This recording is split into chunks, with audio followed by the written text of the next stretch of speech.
The first question I'm going to ask you is, why did they stop you? What probable cause did they have to stop you to think that any crime had been committed?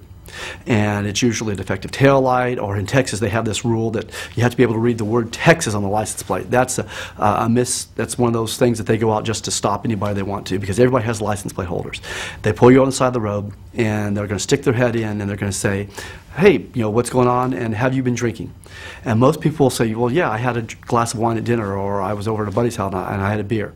After that, he's going to shine a line on your chest, and he's going to put either a pen or his finger up in front of your face, and he's going to tell you to follow that with your eyes.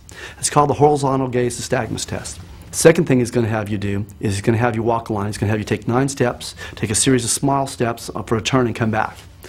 And then he's going to have you stand on one leg, and that's called the one-leg stand. He's going to have you stand on one leg and count to 30. And out of those tests, he's supposed to determine that you're intoxicated. So you're going to come into my office, and I'm going to find out what is your particular case. What was important? Why did he stop you? And I'm going to be looking for those technicalities. Did he do anything wrong? My expertise in drunk driving and DWI and drunk driving defense here in Fort Bend County allows me to be able to look at that and say, you know what, he didn't do the test right.